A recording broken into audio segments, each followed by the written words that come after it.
দীর্ঘ আলোচনার পরও রাজনৈতিক দলগুলো ঐক্যমত্যে পৌঁছতে পারেনি, তাই সিদ্ধান্ত নিতে হলো ঐক্যমত্য কমিশনকেই। সংখ্যানুপাতিক পদ্ধতিতে নির্বাচনের মাধ্যমে ১০০ আসনের জাতীয় সংসদের উচ্চ কক্ষ গঠন হবে। খুব দ্রুতই ঘোষিত হবে নির্বাচনের তারিখ বা রোডম্যাপ। এমন আশাবাদের মধ্যেই আসন্ন ত্রয়োদশ জাতীয় সংসদ নির্বাচনের সীমানা পুনর্নির্ধারণের খসড়া অনুমোদন দিয়েছে নির্বাচন কমিশন বা ইসি। আর এদিকে জুলাই ঘোষণাপত্র ও জুলাই সনদ বাস্তবায়ন এবং দ্রুত স্থায়ী বিধানে যুক্ত করার দাবিতে রাজধানীর শাহবাগ মোড় ৯ ঘন্টা ধরে অবরোধ করে রেখেছেন জুলাই যোদ্ধারা। এই সব কিছু নিয়েই আজকের স্বপ্ন ধরা স্বাধীন সংলাপ, সহযোগিতায় আলোক হেলথ কেয়ার অ্যান্ড হাসপাতাল। আর আজকের শিরোনাম রেখেছি সীমানা পুনর্নির্ধারণ ও রাজনীতি। আপনাদের সবাইকে আমন্ত্রণ জানাচ্ছি, আমি মাশায়েক শশী। আর আজকের স্বাধীন সংলাপে দুজন অতিথি আমাদেরকে সময় দিচ্ছেন। চলুন অতিথিদের সঙ্গে পরিচিত হওয়া যাক। আছেন জেসমিন টুলি, সদস্য নির্বাচন ব্যবস্থা সংস্কার কমিশন ও সাবেক অতিরিক্ত সচিব নির্বাচন কমিশন সচিবালয়। আপনাকে আমন্ত্রণ এবং কৃতজ্ঞতা। একই সাথে আছেন ABM মোশাররফ হোসেন, প্রশিক্ষণ বিষয়ক সম্পাদক বিএনপি। আপনাকেও আমন্ত্রণ জানাচ্ছি এবং কৃতজ্ঞতা আজকে আমাদেরকে সময় দেওয়ার জন্য। জেসমিন টুলি, প্রথমে আপনার কাছে আসতে চাই। যেমনটি বলছিলাম যে ১০০ আসনে উচ্চকক্ষ গঠনের সিদ্ধান্ত নেওয়া হয়েছে। প্রথমেই যে বিষয়টি জানতে চাই, ১০০ আসনে আসলে এই উচ্চকক্ষ গঠনের সিদ্ধান্তটাই বা কতটা যুক্তিসঙ্গত, মানে সেটা ১০০ আসনই কেন? আচ্ছা, মূলত বর্তমানে তো আমাদের ইলেকট্রাল রিফর্মস কমিশনে বেশ কিছু সুপারিশ ছিল। তার মধ্যে একটা ছিল উচ্চকক্ষ ১০০ আসন। কারণ আমাদের এখন জনসংখ্যা যদি আপনি চিন্তা করেন যে ১৮ কোটি জনসংখ্যা, আর এটাকে নিম্নকক্ষর বেশ কিছু কাজ উপর লেভেলে যাবে, সেই জন্য এটাকে বলা হয়েছিল ১০০, মানে একবারে ১০০ যে হতে হবে তা না। আমরা চাইছি যে পলিটিক্যাল পার্টিগুলো যদি তারা আলোচনা করে এদিক ওদিক করতে চায়, কিন্তু ১০০-এর একটা যুক্তিকতা ছিল যে ৫০টা ছিল এদিকে মহিলা, সেটাকে আমরা ওখানে ১০০ করার কথা বলা হয়েছে এবং উচ্চকক্ষে ১০০ করার জন্য। এবং এই ১০০-র আবার ভাগ করে দেওয়া ছিল আমাদের এতে, যে ৫০ দলীয়ভাবে তারা দেবে আর ৫০টা নির্দলীয় লোকদের আসতে হবে, বিভিন্ন শ্রেণী পেশা এবং বিভিন্ন গোষ্ঠ থেকে আসবে, এইভাবে ভাগ করে দেওয়া। আজকে যেভাবে সিদ্ধান্তটা আসলো বা এখন পর্যন্ত আমরা যেটা জানি, আপনাদের মূল যে প্রস্তাবনা ছিল সেখান থেকে কিছুটা সরে এসে ১০০ জনই আসলে দলীয়ভাবেই হয়তো বা নির্বাচিত হবেন। সেখানেও বিএনপি এবং রাজনৈতিক দলগুলোর মধ্যে কিছুটা মতপার্থক্য রয়ে গেছে। শেষ পর্যন্ত ঐক্যমত্য কমিশন নিজেই সিদ্ধান্ত নিলেন। আপনারাও প্রথমে যখন প্রস্তাবনাগুলো দিচ্ছিলেন বলছিলেন যে রাজনৈতিক দলগুলোর মধ্যে ঐক্যমত্যটা খুবই জরুরি বাস্তবায়নের ক্ষেত্রে। এই ক্ষেত্রে দেখলাম বিএনপি এবং সমমনা ৭টি দল তারা বিপক্ষে অবস্থান করলেও শেষ পর্যন্ত ঐক্যমত্য কমিশনের একটি সিদ্ধান্ত নিতে হলো। এই যে দ্বিমতের মধ্য দিয়েই এই সংস্কারের পথে যাত্রা, এটা কিভাবে দেখছেন? আসলে সব প্রস্তাবে সবাই যে একমত হবে এটা আশা করাও ঠিক না, কিন্তু যত দূর সম্ভব যদি রাজনৈতিক দলগুলো নিজেদের কিছু ছাড় দিয়ে হলেও এক জায়গায় এসে সবগুলো প্রস্তাবে যে ঐকমত্য হতো, সেটা দেশের জন্য ভালো হতো, দেখতেও ভালো লাগতো। এবং বিএনপির কিন্তু একটা বড় ছিল, তাদের একটা আপার হাউস, তাদের ব্যাপারটা তাদের প্রস্তাবে আছে, তাদের যে ৩১ দফা সেখানেও কিন্তু আছে। ওখানে ছিল যেটা আমাদের যে এটা আনুপাতিক হবে। আনুপাতিক কিসের হবে? যে রাজনৈতিক দলগুলো যে পরিমাণ ভোট পাবে ভোটের অনুপাত অনুযায়ী, মানে তাদের আসনের অনুপাত অনুযায়ী না, এইভাবে জিনিসটাকে করা ছিল। তা এই মুহূর্তে তারা ১০০ আসনের জন্যে আপনি যেটা বলছে যে তারা দ্বিমত পোষণ করেছে, তা আমরা আশা করবো যে ভবিষ্যতে নিশ্চয়ই এটা নিয়ে তারা আরো কথা বলে। ১০০ আসনের জন্য আসলে দ্বিমত না, আপনি যেমন বলছিলেন যে আসনের ভিত্তিতে উচ্চকক্ষের আসন বণ্টন হবে এবং এখন ভোটের মাধ্যমে আসনের ভিত্তিতেও যদি হতো তাতে সমস্যা ছিল কোথায়? আসনের ভিত্তিতে হলে কি যে পিআর সিস্টেমটাকে আমরা বলেছি যে না, পিআর সিস্টেমটা দেশের যেহেতু আমাদের নিম্নকক্ষ মানে সংসদ যেটা আছে আমাদের সিম্পল মেজরিটি সিস্টেম যেটা, সেটাতেই হবে।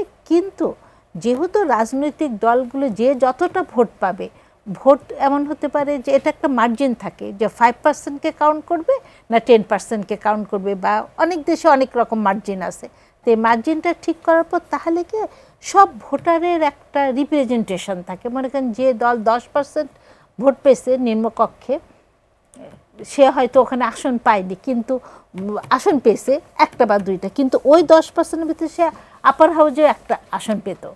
মানে এটা ভোটারকে রিপ্রেজেন্ট করে। আসলে পিআরটা ডাইরেক্ট ভোটারের সাথে ভোটারকে রিপ্রেজেন্ট করে। এবিএম মোশাররফ হোসেন, আপনার কাছে ঠিক এখানেই আসতে চাই। জেসমিন টুলি আপা যেমনটি বলছিলেন যে পিআর এর মাধ্যমে ভোটারদের সকল সরাসরি প্রতিনিধিত্ব নিশ্চিত করা হচ্ছে, যদি তাই হয় তাহলে বিএনপির আপত্তি কোথায়? ধন্যবাদ আপনাকে। না, বিএনপি তো একটা কথা বারবার বলে এসেছে যে জনগণের আপনার ক্ষমতায়ন বিএনপি চায়। আপনি এখন দেখেন যে ভোটের মাধ্যমে যেই সংসদটা গঠিত হয় সেখানে কিন্তু জনগণের সরাসরি একটা অংশগ্রহণ থাকে, যে জনগণ তার পছন্দসই প্রার্থীকে ভোটে নির্বাচিত করে। সেই ক্ষেত্রে যখন আপনার সংসদের আসন ভিত্তিতে হয় সেখানে কিন্তু সরাসরি জনগণের একটা আকাঙ্ক্ষার একটা প্রতিফলন ঘটে। কিন্তু আপনি যদি পিআর করতে যান, যেমন আপা যেই কথাটি বলেছে, ধরেন কোনো দল 2% ভোট পেল, সে কিন্তু একটা আসনও যেতে নাই, কিন্তু পিআর পদ্ধতিতে কিন্তু সে আসন পেয়ে যাবে না, না, না যাবে না, পাবে না। সংসদে যে সমস্ত দল রিপ্রেজেন্ট করবে তাদের আনুপাতিক হারে, না, সেটা বলা হচ্ছে না, এটা বলা হচ্ছে যারা অংশগ্রহণ করবে ইলেকশনে তাদের। এখন কিন্তু সেটা নিয়ে ফাইটটা হচ্ছে সংসদ। বিএনপির কিন্তু বিএনপির আপত্তিটা ওখানে। বিএনপি বলছিল যে আজকেও যদি আপনি বক্তৃতা আমাদের প্রতিনিধি জানা সারাদিন আমাদের বক্তৃতা শুনে উনি বললেন সংসদ একটা সার্বভৌম, সার্বভৌমত্বের ক্ষমতাকে তাহলে আপনি খর্ব করছেন, কারণ পিআর হিসাবে প্রফেশনাল রিপ্রেজেন্টেটিভ মানে টোটাল ভোট কত পেয়েছে সেই অনুসারে উচ্চ কক্ষে আপনি নির্ধারণ করবেন। অর্থাৎ আপনি যদি কোনো সিট নিম্ন কক্ষে নাও পান তাহলে আপনার প্রতিনিধি কিন্তু উচ্চ কক্ষে যেতে পারে। এটা টোটাল জনগণের যে রায়টাকে কিন্তু আপনি অপেক্ষা করা, এখানেই কিন্তু আপত্তিটা হলো। আবার সঠিকই বলেছে মোশাররফ ভাই, আপনি এই বিষয়ে আমিও আপনার কথা নিশ্চয়ই শুনতে চাই। আমরা একটু আসলে টেকনিক্যাল সমস্যার মধ্যে পড়েছি, আপনার বক্তব্য দর্শকরা হয়তো বা সরাসরি শুনতে পাচ্ছেন না, আমরা এই সমস্যার সমাধান করে আসতে চাই। জেসমিন টুলি আপা, আপনার কাছে আবারও আসতে চাই যে মোশাররফ হোসেন ভাই যেটা বলছিলেন বা আপনি যেমনটি বলছেন যে পিআর পদ্ধতিতে আসলে জনগণের বা ভোটারদের সরাসরি প্রতিনিধিত্ব করে। আমার এখানে দুটো প্রশ্ন, সেটা হলো যে উচ্চকক্ষে যারা যাচ্ছেন তাদেরকে তো মনোনয়ন দিচ্ছে দল, তারা তো সরাসরি সেই দল যেই পরিমাণ ভোট পেয়েছে সেই ভোট অনুযায়ী আপনি দিচ্ছেন, কিন্তু যে ব্যক্তিটি যাচ্ছেন তার সাথে তো ভোট কেন্দ্রে যাওয়া সেই ভোটারের সরাসরি কোনো সম্পর্ক থাকছে না এক। আর যারা স্বতন্ত্রভাবে নির্বাচন করবেন তাদের পক্ষ থেকেও তো তাহলে উচ্চকক্ষে আসন পাওয়ার কথা, ব্যাপারটা কি তেমনই? কিভাবে হবে সেটা? স্বতন্ত্ররা মনে করেন যে 10 জন স্বতন্ত্র জিতে এসছে, 10 জন স্বতন্ত্রের জন্য সে কত % ভোট পাইছে, সেই ভোট অনুযায়ী ওই 10 জনের মধ্যে থেকে 10 জনকে তখন একটা গ্রুপ হিসাবে কাউন্ট হবে। এই 10 জনের একটা গ্রুপ, এই গ্রুপটা কত % ভোট পাইছে সেই ভোট অনুযায়ী তখন আপার হাউজে সে কয়টা সিট, মানে সেই 10 জন মিলে সিদ্ধান্ত নেবেন তাদের হয়ে কোন নির্দিষ্ট একজন তিনি আপার হাউসে যাবেন, মানে আপনি একটা গ্রুপ হবে তখন তাদের একটা, মানে সেই ক্ষেত্রে কি আরো বেশি মতনৈক্য বা এটাও হতে পারে, দ্বিধাবিভক্তির সুযোগ থাকছে? এটাও হতে পারে। আবার আমাদের দেশে কি স্বতন্ত্রগুলো তো আবার জিতে এসে কোন দলের সাথে যোগ হয়ে যায়। আর মোশাররফ হোসেন ভাই যেটা বলছিলেন যে সরাসরি তো আসলে ভোটারদের প্রতিনিধিত্ব তিনি করছেন না, ভোট তো তিনি পাচ্ছেন না। হ্যাঁ, সরাসরি ভোট পাচ্ছেন না ঠিকই, কিন্তু আমি বলছি যে আমার হয়ে আপনি সিদ্ধান্ত নেবেন, আমার ভোটটা আপনাকে দিলাম এই কারণে যে আপনি আমার হয়ে আপার হাউজে ঠিক করবেন। মানে এটা ইনডাইরেক্টলি হলেও আমার তো মতামত থাকছে। আপনি যদি ভোটারের পার্সেন্টেজ অনুযায়ী আসেন সেই ক্ষেত্রে তো আমার কিছু অংশীদারিত্ব থাকছে, কিন্তু সেই অংশীদারিত্ব আপনার মাধ্যমে থাকছে। ঠিক আছে, এবিএম মোশাররফ হোসেন ভাই আপনি বলছিলেন, শেষ করুন। না, এখন আবার যে কথাটি আমরা যে কথাটি বললাম যে জনগণের সরাসরি ভোটের কিন্তু মানে কোনো মতামতের এখানে মূল্য হচ্ছে না। আপনি ধরেন যারা অংশগ্রহণ করেন মানে দলকে আপনি এখানে মূল্যায়ন করছেন। আমাদের কিন্তু আপত্তিটা ওখানেই ছিল আগে থেকেই, যে আপনি জনগণকে যদি সার্বভৌম ভাবেন তাহলে তাদের মতামতের তো একটা মূল্যায়ন করতে হবে, কিন্তু পিআর পদ্ধতিতে কিন্তু সেটা হচ্ছে না।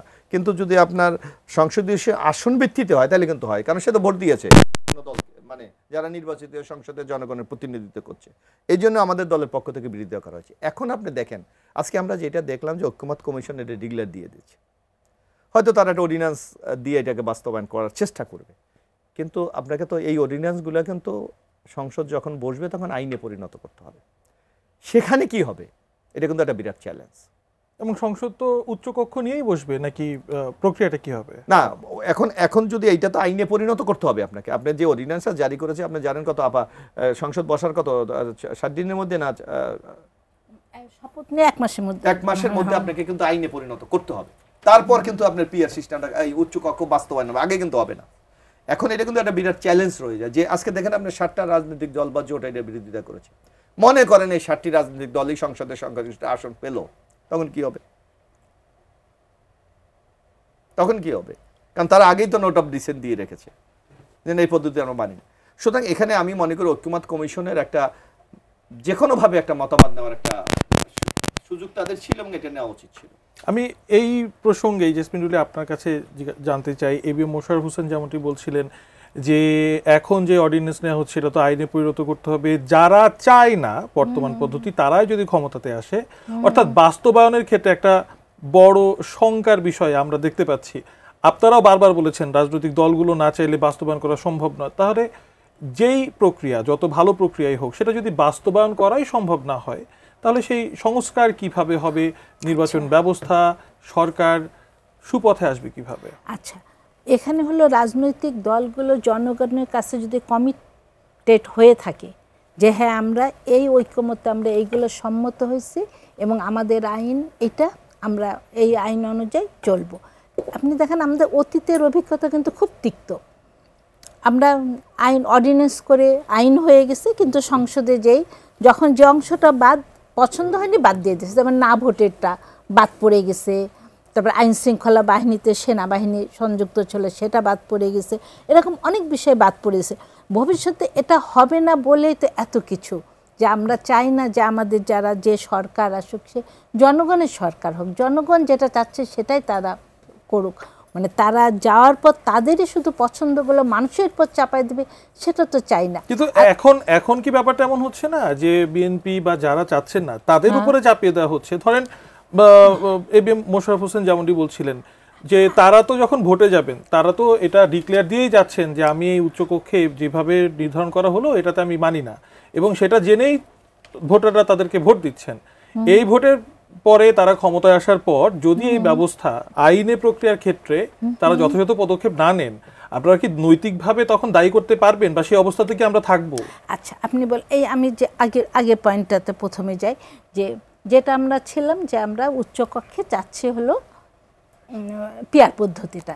কেন চা হচ্ছে নিম্নকক্ষে আমাদের, আপনি একটা উদাহরণ দিয়ে আমি খালি বলি, সর্বশেষ বা 91 আমাদের সবচেয়ে ভালো যে ইলেকশনটা আমরা বলি 91-এর কথা, সেটা ধরে দেখেন এখানে বিএনপি ভোট পেয়েছিল হলো 30.81, আসন পেয়েছে 140, আওয়ামী লীগ ভোট পেয়েছিল 30.08, মানে কয়েক 0.8 কম পাইছিল, পার ফলে সে 88টা আসন এসে। যে পদ্ধতি বিএনপি বলছে, তাহলে দেখেন আসনের সংখ্যা যদি হয় সে 140-এর অনুপাত অনুযায়ী তারা হলো আপার হাউজে দিবে। কিন্তু যদি পিয়ার পদ্ধতি থাকতো নিম্ন হাউজে, তাহলে কিন্তু বিএনপি পেত 93টা, আওয়ামী লীগ পেত 90টা।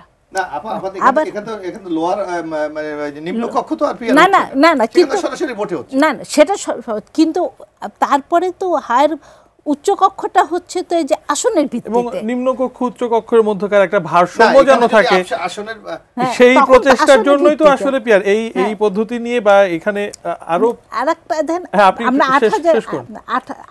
8-এর কথা বলি, 8-এর কথা, আওয়ামী লীগ ভোট পেয়েছিল 48 পয়েন্ট সামথিং, আসন পেয়েছিল 230টা, আর বিএনপি ভোট পেয়েছিল 32.50। দেখেন ভোটের পার্সেন্টেজ কিন্তু অনেক, আসন পেয়েছিল মাত্র 30টা। এরকম ধরেন এখন যদি এদের মনে করেন এটা আপার কক্ষেদের প্রতিনিধিত্ব যাবে, তাহলে আসনের ভিত্তিতে হলে তাহলে এই দল কতগুলো পেয়ে যাচ্ছে আর নিচের দল কত কম পাবে, 30%-এর। অর্থাৎ যে ভারসাম্যহীনতা নিম্নকক্ষে হচ্ছে সেটা উচ্চকক্ষে হবে। বিদ্যমান যে সকল সমস্যার কারণে আসলে পিআরএ আসা, সেই সকল সমস্যার সমাধান হবে না। এবিএম মোশাররফ হোসেন আপা যেমনটি বলছিলেন, বিরতিতে যাবার আগে সংসদে একটি ভারসাম্যপূর্ণ অবস্থান ধরে রাখার জন্য বা বর্তমান পদ্ধতিতে যেভাবে উইনার্স টেক ইট অল হয়ে যায়, একপাক্ষিক একচেটিয়া সংসদ হয়, জবাবদিহিতা নিশ্চিত করা যায় না, এই সবের কারণেই আসলে এই ভোটের ভিত্তিতে আনুপাতিক ভিত্তিতে পিআর পদ্ধতি দরকার ছিল। বিএনপি কিভাবে দেখছে আসলে সামনের দিনগুলোতে, আপনারা কি ভাবছেন, কি করবেন? না, বিএনপি কিন্তু স্পষ্ট ভাষায় বলেছে যে পিআর পদ্ধতি আজকে আমাদের মানুষের যারা ভোটার বা নাগরিক তাদের মনোজগতে কি আছে এটা কেমন একটা সিস্টেম আপনি যখন ইন্ট্রোডিউস করবেন, আপনি সেই জনগণকে তো সেভাবে প্রস্তুত করতে হবে। সেটা কি আছে প্রস্তুত? আপনি যে কোনো লোককে জিজ্ঞেস করেন, দেখেন এখন সোশ্যাল মিডিয়ায় বেশ কিছু ডায়লগ আপনার প্রতিনিয়ত আপনি দেখতে পান যে ভোট দিলাম সন্দীপে, এমপি হলো মালদ্বীপে। অর্থাৎ আমাদের দেশের মানুষ যেই বাংলাদেশের আর্থসামাজিক যে অবস্থা, সেখানে মানুষ সরাসরি কে তার জনপ্রতিনিধি, কে তার এমপি, কার নেতা, এটা সে বুঝতে চায়। কারণ আমাদের দেশে এমন হয়ে গেছে, এই যে অনেকে ধরেন আমাদের বিদগ্ধজনেরা বলে যে এমপিরা কেন লোকালে কাজ করবে, তারা তো আইন প্রণয়ন করবে। কিন্তু আপনাকে দেখতে হবে একটা দল জনগণের সরাসরি ভোটে সে কিন্তু সংখ্যাগরিষ্ঠ আসন পেলেই কিন্তু সে রাষ্ট্রীয় ক্ষমতার দায়িত্ব পাবে, নাহলে সে পাবে না। তো আপনি যদি জনগণ থেকে বিচ্ছিন্ন হন, কোনো গভর্নমেন্ট, আমি চ্যালেঞ্জ দিয়ে বলতে পারি, পরবর্তী নির্বাচনে জিতবে না। কারণ আপনাকে প্রতিদিন, আমরা যারা রাজনীতির সাথে সম্পৃক্ত, আপনি ভোরবেলা যখন ঘুমেতে উঠবেন, ড্রয়িং রুমে দেখবেন একজন এসে বসে তার বাচ্চাটার ভর্তি সমস্যা, অমুকে হাসপাতালে আছে, তার চিকিৎসা ট্রিটমেন্ট করতে হবে, অমুকের চাকরির সমস্যা, অমুকে এই সম্পত্তি নিয়ে বাজাবাজি, অমুকে হাজব্যান্ড ওয়াইফের মধ্যে দ্বন্দ্ব। এইগুলি কিন্তু একটা সংসদ সদস্যের কাজ না, কিন্তু রিয়ালিটি এটাকে কিন্তু তাকে করতে হচ্ছে। আর আপনি যখনই এইগুলি তাকে অ্যাড্রেস করবেন না, সে কিন্তু আপনাকে আর পরবর্তী ভোট দেবে না। তো সুতরাং এই রিয়ালিটিটির কথা আপনি অনুধাবন করতে হবে। আর আরেকটি যে জিনিস হলো, যদি আপনি পিআর পদ্ধতি করেন, যদি লোয়ার হাউসেও আপনি করেন, তাহলে আপনার লোয়ার হাউসে তো হচ্ছে না এখন। আগে যেটা নিয়ে বিতর্ক অনেকে চাচ্ছে, জামাত চাচ্ছে, এনসিপি চাচ্ছে না, সেটা নিয়ে তো ধরেন এখন মোটামুটি পরিষ্কার যে এখন উচ্চ কক্ষেই হচ্ছে, নিম্ন কক্ষে মোটামুটি যে যেমন ভোট পাবে সেভাবেই হবে। এবং আপা যেমনটি বলছিলেন যে তাহলে তো নিম্ন কক্ষে প্রচলিতভাবে এতদিন ধরে আমরা যেমনটি দেখে আসছিলাম, ভারসাম্য থাকছে না, একচেটিয়াভাবে ক্ষমতাসীন দল যেমন ইচ্ছা তেমন আইন প্রণয়ন করছে। এই ধরনের সমস্যাগুলো যেগুলো আমরা দেখেছি, আমি আপনার সাথে একমত না। আপনি যেভাবে একেবারে সরলীকরণ করলে আমি একমত না। আপনি যদি বাংলাদেশে একটি অবাধ, সুস্থ, নিরপেক্ষ নির্বাচনের আপনি অ্যারেঞ্জমেন্ট করতে পারেন, এই রেজাল্ট হবে না, এই রেজাল্ট হবে না। কিন্তু আপনি দেখেন বাংলাদেশে ইলেকশনগুলো তো ম্যানিপুলেট করা হয়, যার জন্য আমরা কিন্তু বারবার বলে আসছি। মানে আপনি কি বলতে চাচ্ছেন, অবাধ সুনিরপেক্ষ নির্বাচন হলে এককভাবে সংখ্যাগরিষ্ঠতা বা 2/3 মেজরিটি নিয়ে যেমন এর আগে আপনি দেখেন, হবে না, আমি বলি, আপনি দেখেন 91-এ দেখেন কেউ কিন্তু একক সংখ্যাগরিষ্ঠতা পায়নি, তাকে কিন্তু জোট করতে হয়েছে। 96-তে আপনি দেখেন একই ঘটনা ঘটেছে। 2001-এ বিএনপি অনেক সিট পেয়েছে, তারপরে কিন্তু কমিটমেন্টের কারণে জোট করেছে। কারণ আমাদের দেশে যে মূল সংকটটা হলো যে জনগণের যে সঠিকভাবে ভোটটা দিতে পারে, এই অ্যারেঞ্জমেন্টটাই আমরা করতে পারি না। হয় প্রশাসনিক কু হয়, না রাজনৈতিক দলের পক্ষ থেকে একটা ম্যানিপুলেট করা হয়। এই সংকটগুলি জন্য আমরা মনে করি যে যেই সাংবিধানিক প্রতিষ্ঠানগুলি আসে বা যে অর্গান ইলেকশনের সাথে জড়িত, তাদেরকে আপনি জবাবদিহিতা রায় না, সেটাই তো নাই। এই যে আবার নির্বাচন কমিশন, আমি আমার প্লিজ আপনি ইন্টারফেয়ার করলে হবে না, রং মেসেজ যাবে।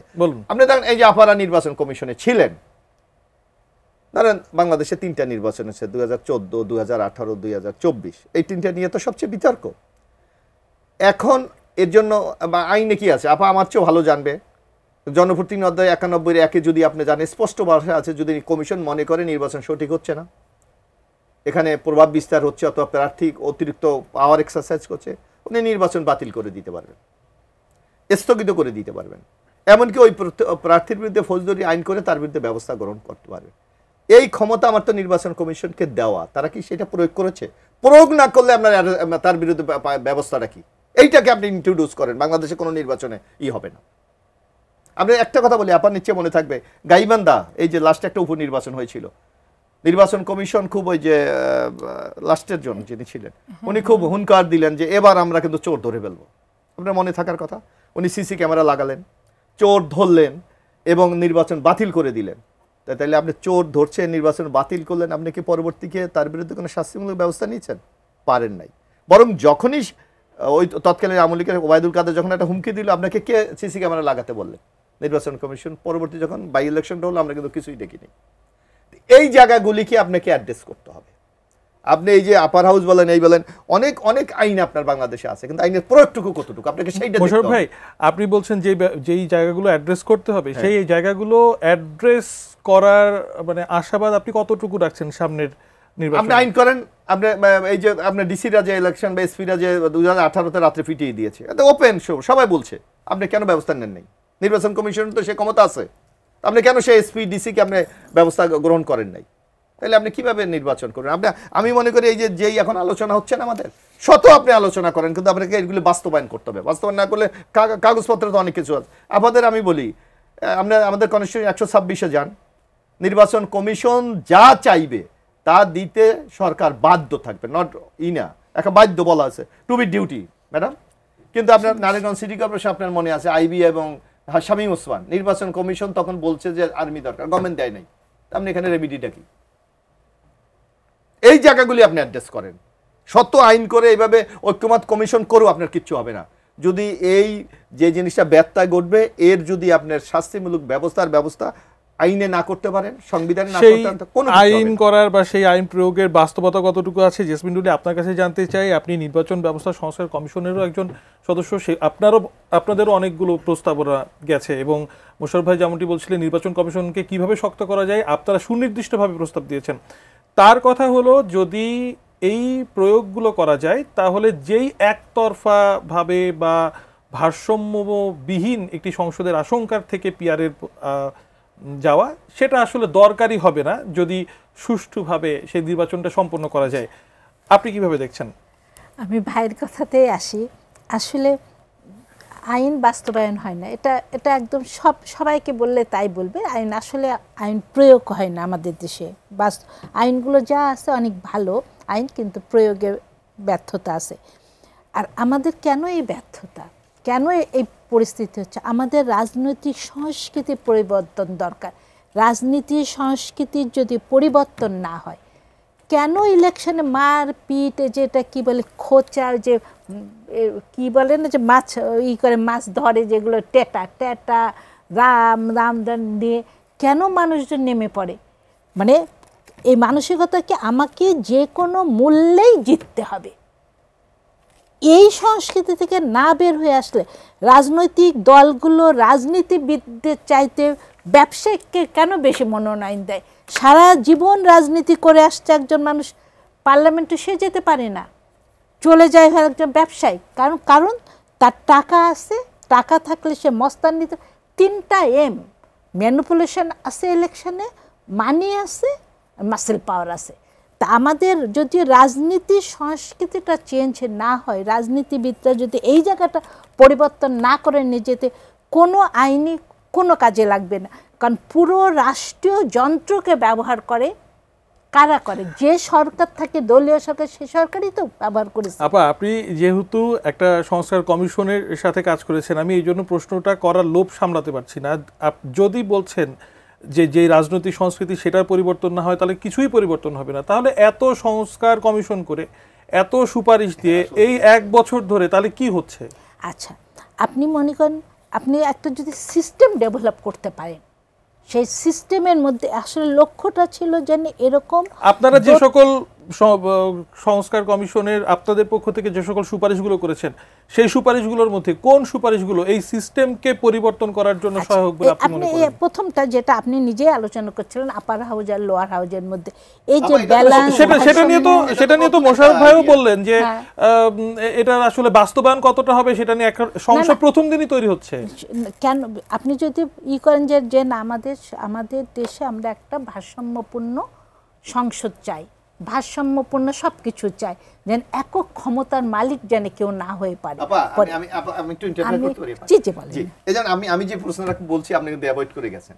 আপনাকে তো ক্ষমতা দেওয়া আছে, আমার 91 তো দেওয়া আছে যে আপনি নির্বাচন বাতিল করে প্রার্থী, আপনি এখানে তো যেতে পারছেন না। তাহলে আমি আপনার এখানে দুর্বলতা কোথায়? কিন্তু মোশাররফ ভাই আপনার যে ধরেন তুমুল জনপ্রিয়তা, আপনি ভোট পেয়ে গেলেন, নির্বাচন কমিশন। আমি মোশাররফ ভাইকে প্রশ্ন করি, ধরেন আপনারা তো দেশের একটা বড় দল, মানে আপনাদের একটা বিশাল ভোট ব্যাংক আছে এবং শক্তিশালী দল, এটা তো মানেন। একটা সেই দল এই আওয়ামী লীগের বিরুদ্ধে না 14 সালে আপনারা বলেছিলেন ইলেকশন ঠাকাবেন, বলেন ওইটা আলাদা, ওইটা তো পলিটিক্যাল ক্লাস। না আচ্ছা আমি বলছি আপনাকে আইনগত হবে, আপনার যে দায়িত্ব সেটা আপনি কি করতেছেন? না আপনি থামেন না, একটা আমাকে বলতে শেষ করেন।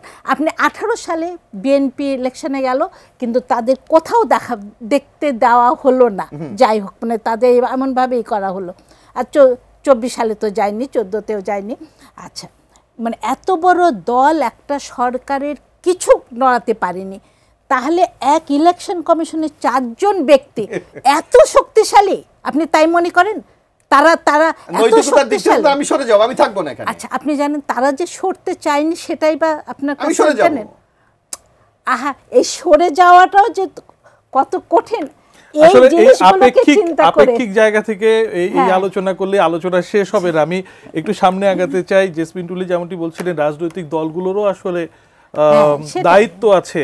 দীর্ঘদিন ধরে যেই নির্বাচনী প্রক্রিয়া, যে রাজনৈতিক সংস্কৃতি চলছে, সেই সংস্কৃতি পরিবর্তনের জন্য তারা যারা সংস্কার কমিশনে কাজ করছেন তারা চেষ্টা করছেন। বিএনপি এই মুহূর্তে দেশের সবচাইতে বড় দল, জনপ্রিয়তম দল, প্রবীণ দল, বাংলাদেশের রাজনীতিতে সক্রিয় অবস্থাতে। আপনি কি মনে করছেন না রাজনৈতিক দলগুলো হিসেবে বা সবচেয়ে প্রবীণতম দল হিসেবে বিএনপিরও তো আসলে কিছু পদক্ষেপ নেওয়া উচিত? যার জন্য এই পদক্ষেপ নেওয়া উচিত বলে বিএনপি, দেখেন আমাদের রাষ্ট্র মেরামতের যে 31 দফা আছে, আপনি সেখানে দেখবেন যে এই নির্বাচনকে অবাধ, সুস্থ, নিরপেক্ষ করার জন্য এবং জনগণ যাতে ভোটের অধিকারটা প্রয়োগ করতে পারে তার জন্য বিএনপি কিন্তু বেশ কিছু সিস্টেমের কথা বলেছে। একটা কেয়ারটেকার গভর্নমেন্ট, আমরা দেখেছি যে কেয়ারটেকার গভর্নমেন্ট যখন দলীয় সরকারের বাইরের ইলেকশনটা হয় তখন কিন্তু অনেকটা নিরপেক্ষ হয়, আপাতত অভিজ্ঞতাটা আছে। আমরা কিন্তু সেই জায়গায় ইন্ট্রোডিউস করার চেষ্টা করেছি। আমরা কি বলেছি যে আমরা বলেছি যে আপনার এই যে প্রধানমন্ত্রীর যে ক্ষমতা বাংলাদেশে কি হয়, এই যে এখন এবার কিন্তু নির্ধারিত হয়ে গেছে যে জীবদ্দশা 10 বছরের বেশি কেউ হতে পারবে না। আমাদের দেশে দেখেন আপনি শেখ হাসিনার আমলটা একটু লক্ষ্য করেন, 3 বারের প্রধানমন্ত্রী, 4 বারের প্রধানমন্ত্রী, 5 বারের প্রধানমন্ত্রী, মানে আলাদা একটা দাম্ভিকতা। আপনি এই জায়গা থেকে যদি রাজনৈতিক দলগুলোকে বের করে না, 2 বছর পর যদি মনে করে কোনো নেতা আমি আর প্রাইম মিনিস্টার হতে পারবো না, তাহলে সে কিন্তু আর ম্যানিপুলেট করবে না। এই জায়গাগুলিকে আপনাকে অ্যাড্রেস করতে হবে। তারপর আপনি এই যে আমরা বলি এই যে উচ্চকক্ষ, আপনি যেটা বলছেন উচ্চকক্ষ, হয়তো তাদের কোনো বিল পাস করা বা কোনো করার ক্ষেত্রে তাদের কোনো পাওয়ার থাকবে না, কিন্তু তারা কিন্তু অ্যাড্রেস করতে পারবে, যেটা জনগণ শুনতে পারবে। এই যে এখন আবার আমি যেটা বললাম, আপাতত আমার সাথে মানে একমত হলো না, যদি নির্বাচন, এই যেমন আমি একটা উদাহরণ দিই, গতবার পশ্চিমবঙ্গে এই মমতা যেটা প্রাইম মিনিস্টার হলেন, 5 জন এসপিকে নির্বাচন কমিশন চেঞ্জ করলেন। মমতা ব্যানার্জি তাদেরকে পোস্টিং মানে ওই চাচ্ছিল নির্বাচন কি বলেছে, যদি এই 5 জনকে আপনি না ছাড়েন পশ্চিমবঙ্গে ইলেকশন হবে না। মমতা কিন্তু বাধ্য হয়েছিল। তা আমাদের নির্বাচন কমিশন কেন পারে না? আমি আরেকটা উদাহরণ দিই, ভারতে যখন ইন্দিরা গান্ধী ছিল, সে দিল্লি থেকে উত্তরপ্রদেশে মিটিং করতে যাবে না, নির্বাচন কমিশন বললো ওখানে আমরা নিরাপত্তা দিতে পারি, আপনি যাবেন না। আপনার নিশ্চয় মনে আছে আন্তর্জাতিক মাঝপথে তাকে গ্রেফতার করে দিল্লিতে নিয়ে এসেছে। আচ্ছা ভাই, সেগুলো আমরা জানি। আমাদের দেশে জায়গা মতো লোকগুলো বসাচ্ছে না। আমাদের ইলেকশন কমিশনকে তো যে দল থাকছে সেই দল তার পছন্দ মতো লোক বসাচ্ছে, সেখানেই তো সমস্যা। আপনি তো যোগ্য লোকটাকে ওখানে বসাচ্ছেন না, আপনি তো যাকে তৈরি করছেন যে আপনার কথা শুনবে তাকে বসাচ্ছেন। আপনার কথা সূত্র ধরেই জানতে চাই, ধরেন এর আগে বিগত বছরগুলোতে যে ব্যবস্থাতে বা যে প্রক্রিয়াতে হয়েছে, এখন তো আমরা নয়া বন্দোবস্তের কথা শুনছি। এই নয়া বন্দোবস্তে আপনি নির্বাচন কমিশনকে বসানো হচ্ছে না, প্রভাবিত করা হয়েছে আগে, এ ধরনের বিভিন্ন আমরা সেগুলো জানি। সামনে তো আজ হোক কাল হোক নির্বাচন হবে, সেখানে কতটুকু পরিবর্তনের আশা আপনি দেখছেন? আমি খুব আশাবাদী মানুষ। আমি আশা করি যে অবশ্যই যে দলই এর পরে আসবে, যে ব্যবস্থায় বা যে আইনে যেগুলো হবে, অন্ততপক্ষে তারা দল নির্বাচনে জিতে আসার আগে নির্বাচন তো করতে হবে, নির্বাচন কমিশন তো করবে, সেই সম্পর্কিত আপনাদের অনেকগুলো পরামর্শ আছে। সেই পরামর্শ সরকার কতটুকু মানলো, কতটুকু আশা দেখছেন, কতটুকু আমরা আশাবাদী হব? আমার কাছে মনে হচ্ছে যে যে ব্যবস্থা আগাচ্ছে তাতে আমরা আশা করতে পারি যে না, দেশে সব কিছু ভালো হবে এবং দেশের সামনে ইলেকশনটাও ভালো হবে। এবং ইলেকশনটা বড় সমস্যা হয়ে দাঁড়াইছে কি, যে আইনগুলো তৈরি হবে এটা আসলে অনেক দেরি হয়ে যাচ্ছে। যেমন সীমানা নির্ধারণের পর ইলেকশন কমিশন কাজ করছে এখন। সীমানার দামে আশা করি যে এই মুহূর্তে আসলে বাগেরহাট থেকে কেটে নিয়ে গাজীপুরে দেওয়া, যদিও ইলেকশন কমিশনের কাজ তারা মনে করেছে যে সঠিক করেছে, কিন্তু যে কেউ যদি একটা রিট করে ইলেকশনটা আটকে যাওয়ার সম্ভাবনা থেকে যাবে। আমি আশা করি যে এটা হবে না। আমি এটাই করি যে বাগেরহাট থেকে কেটে নিয়ে গাজীপুরে দেওয়াতেও অর্থাৎ আপনি বলতে চাচ্ছেন সীমানা পুনর্নির্ধারণের যে উদ্যোগ বা প্রস্তাবনা দেওয়া হয়েছে সেগুলোর কারণে নির্বাচন বিলম্বিত হওয়ার একটা শঙ্কা থাকে। মানে যে কেউ রিট করতে পারে, রিট করলে তো স্বাভাবিকভাবে সীমানা নির্ধারণটা যদি আটকায় যায়, যে কেউ একটা রিট করতে পারে যে তার এলাকার ইটায় কেটে নিয়ে গাজীপুরে। কিন্তু এই ধরনের কাজগুলো যদি আরো ধীরে সুস্থে করা হতো, এই মুহূর্তে না করে, মানে এই উদ্যোগগুলো আরো আগে নিলে হয়তো বা কিছুটা ভালো হতো, তেমনটি বলছেন। এবিএম মোশাররফ হোসেন, আপনার কাছে যেতে চাই। আমরা আলোচনা করছিলাম ঐকমত্য কমিশনে আজকে যে সিদ্ধান্ত নেওয়া হয়েছে, সেখানে বিএনপি স্বভাবতই তাদের বিরুদ্ধে গেছে সিদ্ধান্তটা, তারপরেও আমরা আশা করছি আলাপ আলোচনা চলবে। এখনো অনেকগুলো মৌলিক সংস্কারের প্রশ্নে বিএনপির সাথে অন্যান্য রাজনৈতিক দলগুলোর মতবিরোধ রয়েছে, এবং যতটুকু বোঝা যাচ্ছে সামনের দিনগুলোতে হয়তোবা আরও বেশি আকারে হতেও পারে, আশা করছি আমরা একমত হবে। সার্বিকভাবে জানতে চাচ্ছি যে আপনি কি মনে করছেন এই 6টি সংস্কার কমিশন, এত প্রস্তাবনা, এগুলো বাস্তবায়নের পথে আসলে সামনে একটু ধোঁয়াশা দেখা যাচ্ছে কিনা? না, এখানে আমি একটি জিনিস লক্ষ্য করি, আমরা গণতন্ত্রকে বলতে আমরা কি বুঝি? সংখ্যাগরিষ্ঠের মতামত। আপনি দেখেন নির্বাচন কমিশন বলেছে যে 20টি প্রস্তাব তারা উত্থাপন করেছে। আজকে নিয়ে কিন্তু 13টা প্রস্তাব ইতিমধ্যে সব দল ঐক্যমত হয়েছে। আপনি এটাকে কি একটা সাফল্য দেখছেন না? এখন আমি কি 20টাই যদি আমি মেনে নেই, তাহলে তো আলোচনার কোনো দরকার ছিল না। তাহলে একটা অর্ডিন্যান্স দিয়ে বলতেন যে এই আমরা চাই, এইটা রাজনৈতিক দলগুলি মেনে নেন। সুতরাং আমি মনে করি এই ঐক্যমত কমিশনের সাথে রাজনৈতিক দলগুলির সহযোগিতা অত্যন্ত চমৎকার একটি কাজ হয়েছে। এখন আপনি 20টা তো আপনি বাস্তবায়ন করতে পারবেন না, কারণ বিএনপির একটা দলীয় আদর্শ আছে, ম্যানিফেস্টো আছে, তার একটা দৃষ্টিভঙ্গি আছে, জামাতের একটা আছে। যদি সবগুলিকে আপনি এক জায়গায় নিয়ে আসেন, তাহলে তো সেই যে বাকশাল কথা আমরা বলি, তাহলে বাকশাল কায়েম মতো তার একটা বিগ্রহ হয়ে যায়। বরং আমি মনে করি এই নানা মত পথকে এক জায়গায় এনে যে সিদ্ধান্তটা নেওয়া হয়েছে, এইটা বাস্তবায়ন করা হইলো সবচেয়ে আমাদের জন্য মূল কাজ। চ্যালেঞ্জ তো আছেই, আপনি অস্বীকার করার সুযোগ নাই। আমি আপা মনে থাকবে নিশ্চয় 2008-এ যখন এই ফখরুদ্দিন মনিরুদ্দিনের গভর্নমেন্ট, তখন কিন্তু এই প্রায় 2 বছর তারা রাষ্ট্র পরিচালনা করেছে। তারা 142টা অর্ডিন্যান্স জারি করেছিল রাষ্ট্র পরিচালনা করার জন্য। কিন্তু শেখ হাসিনা যখন 2008-এ ক্ষমতা আসে, উনি কিন্তু মানতো অনলি 38টাকে আইনে পরিণত করেছে, বাকিগুলি করেনি। এই 38টার মধ্যেও কিন্তু অনেক রং টং উনি দিয়েছে, ডাইরেক্ট করেনি। তা আপনাকে তো বুঝতে হবে, আমি একটা এই যেমন বিএনপি অনেক ক্ষেত্রে বাধা দিচ্ছে কেন? কারণ বিএনপি একটা রাজনৈতিক দল, তার একটা দলীয় ম্যানিফেস্টো আছে, তার আদর্শ আছে, তারই ইচ্ছা করলেই তো বিএনপি আপনার এখন ওই যে ধর্মনিরপেক্ষতা ফিরে যেতে পারবে না। এটা আপনার রিয়ালিটি বুঝতে হবে। কারণ সে হলো সকল ধর্মের উপর সে বিশ্বাস করে, সে বাংলাদেশের জাতীয়তাবাদে বিশ্বাস করে, আর আপনি ইচ্ছা করলেই তাকে ঠেলে বাঙালি জাতীয়তাবাদে নিতে পারবেন না। তাইলে আমার তো দলই থাকে না, আমার আইডিওলজি থাকে না। সুতরাং একটা দলের দৃষ্টিভঙ্গি, তার আদর্শ, তার কর্মপন্থা আলাদা আলাদা। আপনি দেখতে হবে যে মূল যে বিষয়টা, যে আমার গণতন্ত্র ফাংশন করার জন্য যে জিনিসগুলি আমার দরকার, সেইগুলি ওই দলগুলি করে কিনা, আমি আগামী দিনে সুশাসন দেশে দিতে পারি কিনা, আমি যেভাবে শেখ হাসিনা মানুষের অধিকারকে হরণ করেছে, আমি সেইটাকে ফিরিয়ে দিতে পারি কিনা, আমি মানবাধিকারের উপর হস্তক্ষেপ করি কিনা, আপনাকে দেশের বেসিক যে স্ট্রাকচার, এই জায়গায় আমি কোনো আঘাত করি কিনা। যদি এই জিনিসগুলো আপনি ন্যূনতম দিতে পারেন, আমার মনে হয় বাংলাদেশের একটা গণতান্ত্রিক যে যাত্রা আমরা শুরু করেছি, এটাকে একটা প্রাথমিক রূপ দেওয়া যাবে। এখন রাতারাতি আপনি পারবেন, এটার কোনো কারণ নাই।